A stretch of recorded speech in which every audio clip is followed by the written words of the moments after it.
Hello, everyone.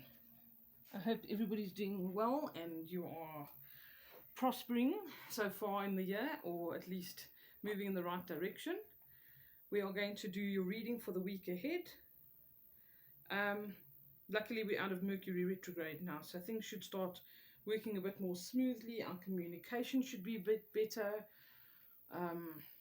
Yeah, just things should be a bit easier. No stress with electronic devices and the rest of it. So hopefully it's just feeling a little bit easier. Let's see what the cards have to say today. I'm going to be using this deck called Goddesses and Sirens, which I've used plenty of times if you are a regular here.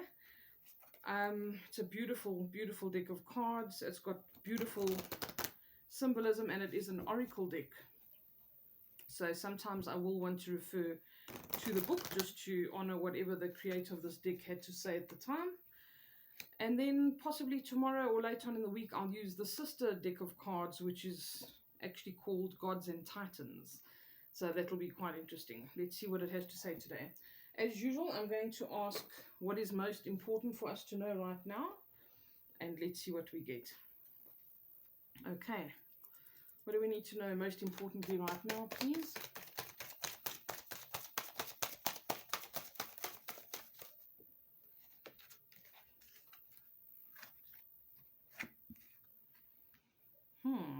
Morgan Le Fay.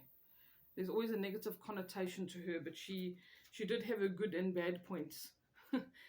This is quite interesting because when I get the magic card, it often shows that something should be used like energy sessions, similar to what I do, or you have to do something that could be just what you would term a ritual in your own right, okay, or in your own way. So if you felt like that means you must go to church and light a candle for somebody and say a prayer for somebody or for yourself in this case, then that's what you need to do. If you need to write something down and symbolically burn it so that you can release it, then that's what you need to do. Some of you might need an energy session, which some of you have booked with me for Wednesday to do some healing or set up a specific intention, whatever the case is. But this is like, you need to know that you have this magic within you too, the power of your thoughts, the power of your intentions, how much you want something, manifestation, all of this stuff comes up. So setting an intention, putting it out there and doing it with so much feeling that it actually occurs. And what I mean by that is, I've talked about this lots, but if you want to manifest something, you need to imagine it, you need to visualize it, and then you need to feel all of the senses that go with it. So that would be feel what's going on around you. Imagine if you wanted to, and I use this example a lot as well, if you wanted a new car, you have to imagine that you're getting into the car. You feel the upholstery, you smell what the new car smells like. You put your hands on the steering wheel. Maybe you turn on the radio, engage every sense that you can possibly think of engaging. But most importantly, that elevated emotion that you get when you get excited, thinking, wow, I finally have my car, that excitement. That's what you need to feel in order to manifest something. It's the elevated emotion that causes an energy signature that you give off that says to the universe, this is what I want. And the universe reciprocates. Okay, so you've got to put out there some kind of magic this week for yourself. It doesn't matter what your intention is, getting a new job, getting a house, healing, whatever the case is, you need to put it out there. Okay, on that note, I want to quickly mention that I have put a new item in the Etsy shop, which is a Archangel Raphael healing.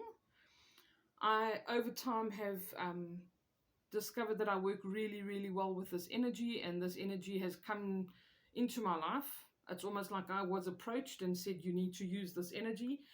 It doesn't matter whether you believe in angels or not. It can be a consciousness of healing or an energy of healing, but something has come to me to say, I need to do this. And some of you will know that I've done Archangel Raphael healing sessions for you, and they've gone very well.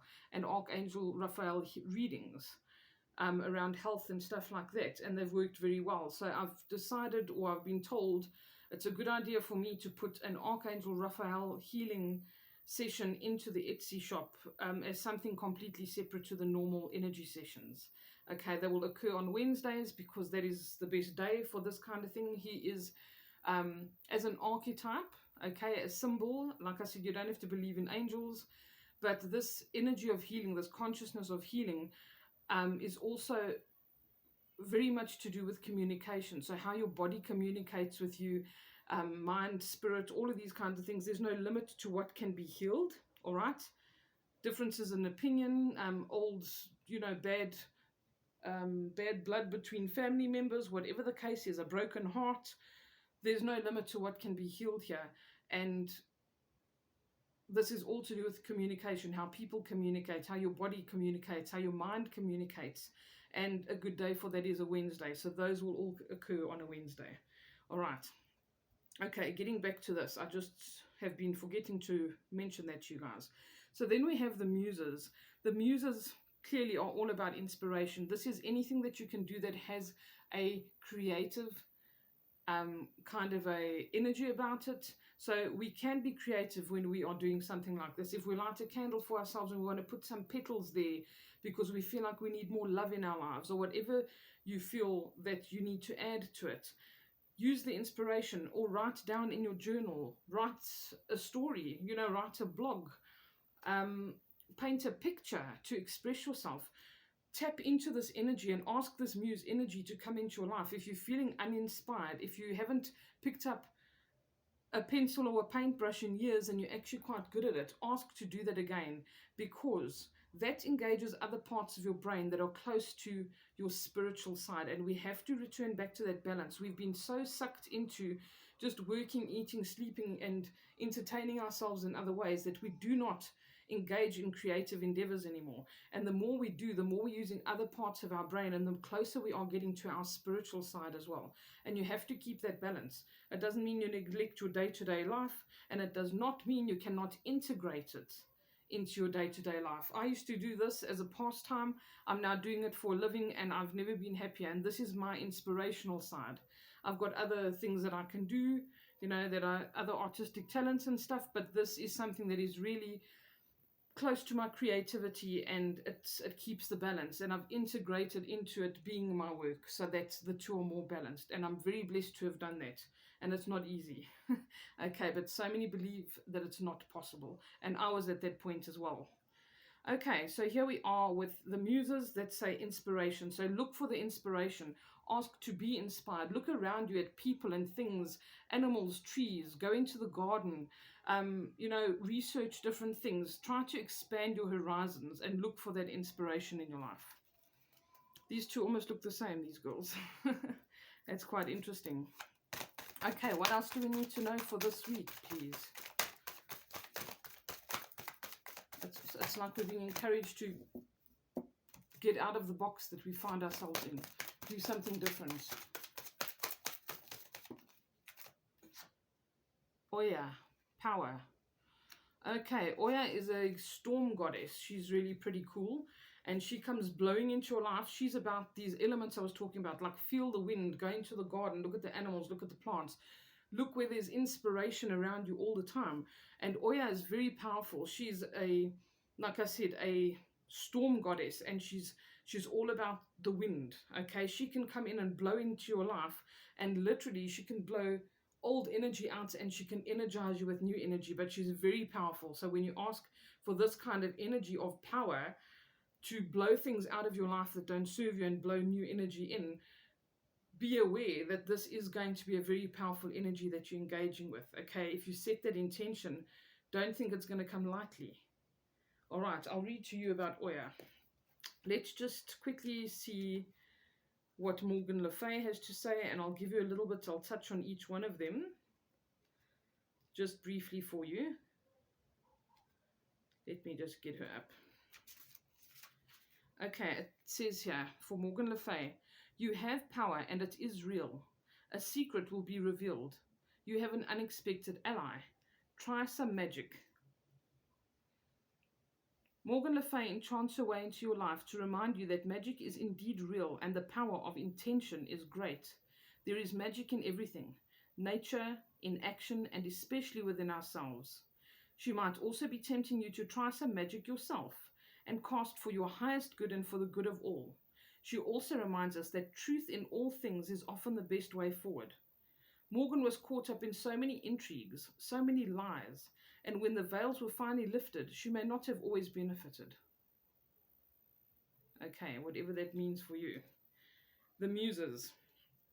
Allow yourself to be inspired. Find your own or be your own muse. If you're feeling uninspired, do something you don't normally do. It's time to indulge yourself in music, song, dance, and poetry. Allow the muses to sing themselves into your life and inspire you to do better. Muses are not just creative folk, they are for anyone who wishes to follow an interest or continually grow towards something worthwhile. We all get inspired by something or someone at times, and this enthusiastic energy is that of the muses. Okay, Oya. Change is welcome and you are protected. Allow the storm to pass. It is necessary. You are protected in your search for equality, but do not misuse your power. In a whirl of purple, the storm of change builds. Lightning flashes across the sky and thunder growls. In the center of the maelstrom of mighty Oya, the Yorban horn goddess of power, directing the storm like the conductor of an orchestra.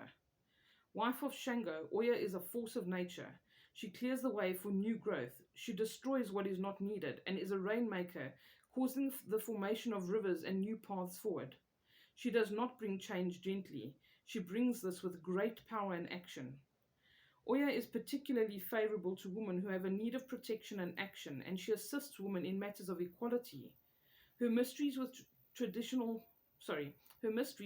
traditionally passed from woman to woman, mother to daughter, and so many of her rituals have been kept tightly. She is considered a goddess of magic, and her 9 daughters help her cast change. Oya may come into your life when you most need change, but are seemingly unable to invoke it yourself. If you're in a rut or you find yourself in a situation that you simply do not have the resources to change, she's a great choice. As a goddess of divination, she gives clear, concise answers when you consult her. Okay, so if there's a storm outside, go out and try and absorb that energy. Go and stand in the wind when there's a strong wind and imagine it blowing through you and blowing all the debris and all the negative energy away, but at the same time blowing into you and energizing you. This is the kind of energy that you would use. This is the kind of energy that is inspirational. Okay. All right. It sounds like it can be potentially a very powerful week if you apply yourself correctly and if you allow yourself to, as it says, do something different, do something creative. This is what gets us out of a rut. Okay, so I wish you all a beautiful week. I'll chat to you again soon. Take care.